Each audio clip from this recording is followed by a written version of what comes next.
Okay lang po. So, in behalf po of Johnny Management Corporation, welcome po. And kung ipatsoy po sa inyo, especially naka-red si Kuya, malay nyo marami siyang mahagilap na swerte ngayon. So, ayan po, papasok po.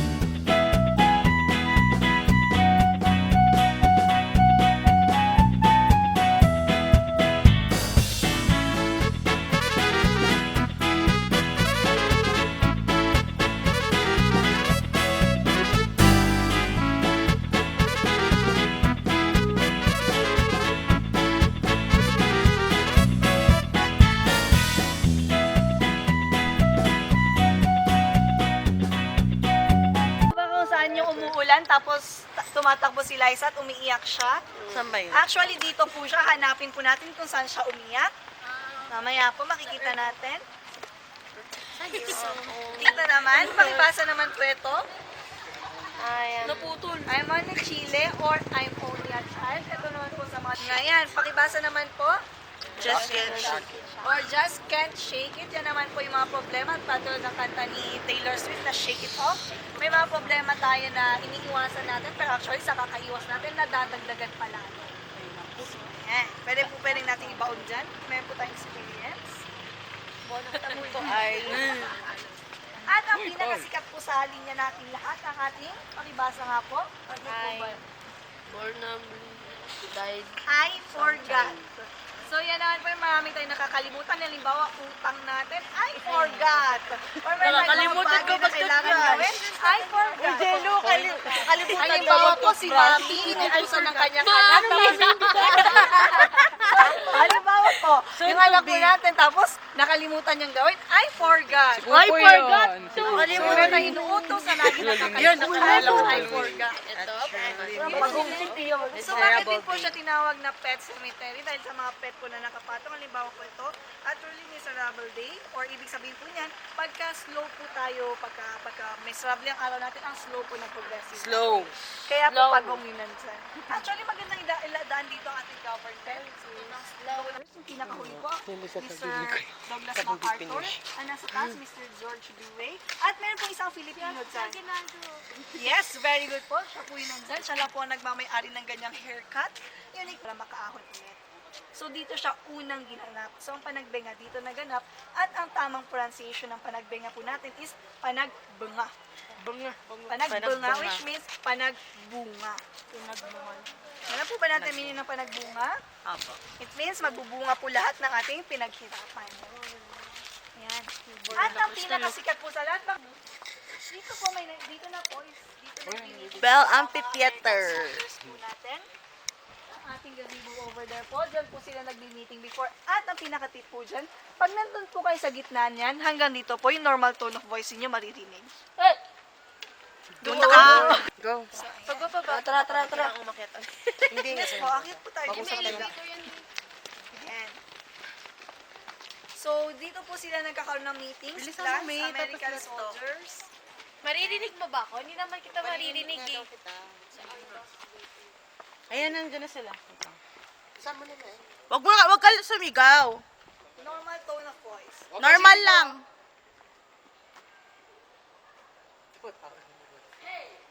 Oo nga na.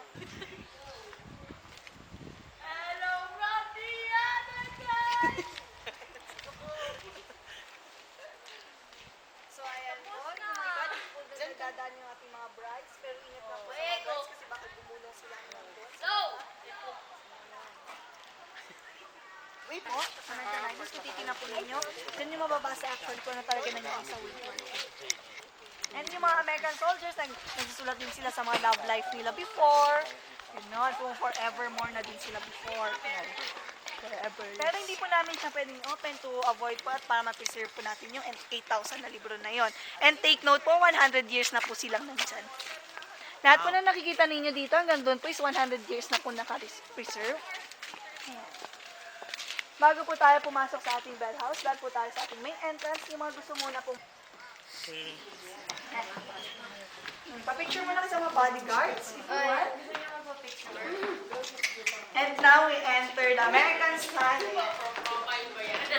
So this house po is a gift to Mr. Franklin Bell. At thank you po. Bell. Apelyido pala yung Bell? Yes po, kaya po siya Bell House. Okay. So si Mr. Franklin Bell naman po, he never stepped foot po dito sa Philippines or even in Baguio. Binigalo lang po ni Mr. John Milton Haynes. Thank you for not sitting. So just a trivia lang po, may piano po tayo dito. Actually, sa status script, symbolize your status. Kahit hindi ka marunong mag-piano, basta may piano ka sa bahay mo, ibig sabihin mayaman ka. Sobrang yaman mo ah. Especially ngayon kasi mahirap maghanap ng ganitong Grand set, piano. mahal ang mga ganito. Mga Because grand. hindi po siya nag-depreciate, nag-appreciate mo ang value ng mga piano. So ayan, the founder of Camp John A. po, ito po ang American military base, Mr. John Milton Haynes.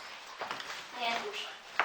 And ito bahay po nito is regalo lang po niya kay Mr. Franklin Bell. History to. Because without the help of Mr. Franklin Bell, hindi po makahanap ang John A. Wala silang military base sana dito sa Baguio. Pwede na mag social study dito. So dito po tayo sa mga rooms natin. Ayan. Pasok ka sa kwarto ko. Diyos. Siguro to my crib. So ayan, this is another example po sa room na. Ano room? Ano ito? Guest room. Sa kabila. At kung titignan po ninyo, bakit made out of wood po siya? Kasi kung semento po, malamig pa po sila. Kasi kaya ganito pa naman siya. Ganda. Ito yung mga makalumang bahay. Insidious. Actually, ito po, door na ito sinasarapi lang. Pero doon po actually nakalagay yung master's bedroom nila before.